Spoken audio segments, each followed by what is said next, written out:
जैन धर्म। मेरा नाम है सूर्यकांत कौशिक और अवंतिका एकेडमी के नए वीडियो में आप सभी का स्वागत है। जब 6वीं शताब्दी ईसा पूर्व में वर्ण व्यवस्था अपने चरम सीमा पर थी, उस समय वर्धमान नामक बालक का जन्म हुआ, जिन्हें 24वें जैन तीर्थकर के रूप में पूजा जाता है। वर्तमान में वह महावीर स्वामी के नाम से प्रसिद्ध हैं। तो जानते हैं जैन कालीन छत्तीसगढ़।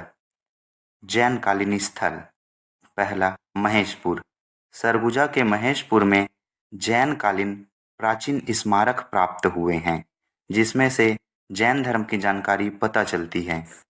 अगला स्थल है बूढ़ी खार, मल्हार। बूढ़ी खार मल्हार से प्राचीन जैन स्मारक प्राप्त हुए हैं। साथ ही बिलासपुर के रतनपुर में प्रथम जैन तीर्थकर ऋषभदेव और 8वें जैन तीर्थकर चंद्रप्रभ की जानकारी प्राप्त होती है। यहाँ जो मूर्तियाँ प्राप्त हुई है वह काले ग्रेनाइट से निर्मित हैं। तीसरा स्थल है बकेला। बकेला कवर्धा जिला के पंडरिया तहसील के अंतर्गत आता है। इस बकेला में पार्श्वनाथ की प्राचीन मूर्तियाँ प्राप्त हुई थी, जिन्हें संरक्षण करने के लिए यहाँ मंदिर का निर्माण किया गया है। पार्श्वनाथ 23वें जैन तीर्थकर के रूप में पूजे जाते हैं। चौथा स्थल है कीर्तिवास। कीर्तिवास खैरागढ़ छुई खदान गंडई जिले के अंतर्गत गंडई तहसील में आता है। इस कीर्तिवास में प्रत्येक वर्ष जैन धर्म का मेला आयोजित किया जाता है। अगला स्थल है दुर्ग। दुर्ग जिले में हमें 2 स्थल प्राप्त होते हैं, जिसमें से पहला स्थल है नकपुरा। नकपुरा शिवनाथ नदी के तट पर बसा हुआ है। इस नकपुरा में विशाल जैन मंदिर का निर्माण किया गया है, जिसके अंतर्गत 23वें जैन धर्म गुरु पार्श्वनाथ की प्रतिमा यहाँ रखी गई है। साथ ही छत्तीसगढ़ में जैन धर्म के लिए सबसे प्रमुख केंद्र है नकपुरा। नकपुरा के बाद ही हमें दुर्ग में दूसरा स्थल भी देखने मिलता है, जिसे कहा जाता है नसिया। नसिया में 8वें जैन तीर्थकर चंद्रप्रभ की जानकारी प्राप्त होती है। साथ ही 2023 में चंद्रप्रभ की विशाल प्रतिमा यहाँ स्थापित की गई। दुर्ग में जैन दादाबाड़ी मंदिर का भी निर्माण किया जा रहा है। दुर्ग के बाद अगला स्थल आता है सिरपुर। सिरपुर महासमुंद। सिरपुर में प्राचीन जैन स्मारक एवं मूर्तियाँ प्राप्त हुई हैं। सिरपुर के बाद अगला स्थल आता है पुजारी पाली, सारंगढ़। यह पुजारी पाली पहले रायगढ़ जिले के अंतर्गत आता था, लेकिन जब से रायगढ़ और सारंगढ़ जिले का विभाजन हुआ है, यह सारंगढ़ जिले के अंतर्गत आता है। इस केवटिन मंदिर के अंदर में जैन प्रतिमाएं और साथ ही जैन स्मारक प्राप्त हुए हैं। केवटिन मंदिर बहुत ही प्राचीन मंदिर है। बस्तर में भाटागुड़ा नामक स्थल है, जिसे ही चोटी घाट कहा जाता है। चोटी घाट उस स्थल को कहा जाता है जहां नारंगी नदी इंद्रावती नदी पर आकर समाहित होती है। इसे ही चोटी घाट कहा गया है, जिसे वर्तमान में भाटागुड़ा के नाम से जाना जाता है। भाटागुड़ा में 16वें जैन तीर्थकर शांतिनाथ की प्रतिमाएं प्राप्त हुई है। यहाँ की खासियत यह है कि यहाँ जो भी जैन मूर्तियाँ प्राप्त हुई है, उसे दीवाल में उकेरी गई है, अर्थात उन्हें दीवाल में बनाया गया है। अगला स्थल है गुंजी दमोदरहा, जो वर्तमान के शक्ति जिले में स्थित है।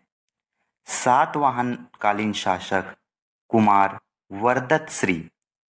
वरदत श्री के गुंजी शिलालेख से हमें प्रथम जैन तीर्थकर ऋषभदेव की जानकारी प्राप्त होती है। साथ ही इस स्थल में ऋषभदेव की जानकारी महाभारत के वन पर्व के अनुसार भी प्राप्त होती है। इसके बाद हमारा अगला स्थल है राजिम। राजिम के सोमेश्वर महादेव मंदिर, जो राजिम में सोमेश्वर महादेव मंदिर है, उसके अंतर्गत 23वें जैन तीर्थकर पार्श्वनाथ की प्रतिमाएं प्राप्त हुई है। अब जैन धर्म से अंतिम और महत्वपूर्ण स्थल है, या फिर आप बोल सकते हैं कि छत्तीसगढ़ में सबसे महत्वपूर्ण स्थल जो जैन धर्म से संबंधित है, वह है आरंग। आरंग रायपुर। आरंग रायपुर में भांड देउल मंदिर का निर्माण किया गया है।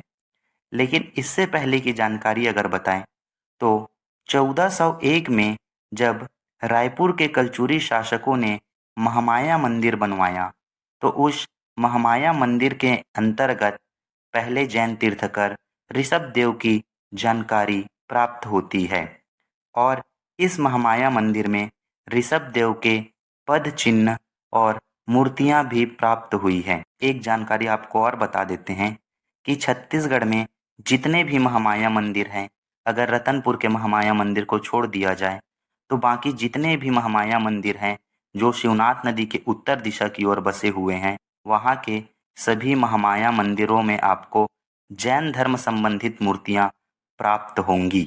आरंग में ही है अगला स्थल भांड देउल मंदिर। इस भांड देउल मंदिर में एक प्रतिमा रखी गई है जिसे 1891-92 में केवट गंगाधर ने मछली पकड़ते समय प्राप्त किया था। यह स्फटिक मूर्ति है। इस स्फटिक मूर्ति को भांड देउल मंदिर के अंतर्गत रखा गया है। भांड देउल मंदिर, भांड देउल मंदिर में एक प्रतिमा प्राप्त हुई है जिसमें 5वें तीर्थकर, 22वें तीर्थकर और 24वें जैन तीर्थकर की जानकारी प्राप्त होती है। इस मंदिर में 5वें तीर्थकर सुमितनाथ, 22वें तीर्थकर नेमिनाथ जिन्हें श्रेयांश भी कहा जाता है और 24वें तीर्थकर महावीर स्वामी की मूर्तियां प्राप्त हुई हैं। साथ ही वर्तमान में पूरे एशिया का सबसे बड़ा जैन दादाबाड़ी मंदिर आरंग रायपुर में निर्माण किया जा रहा है। अगर हमारा वीडियो आपको अच्छा लगता है तो हमारे चैनल को लाइक एंड सब्सक्राइब करिए एवं जो भी आपके दोस्त CGPSC, CG Vyapam, CG police इन सभी का तैयारी कर रहे हैं उनके तक यह वीडियो जरूर पहुँचे।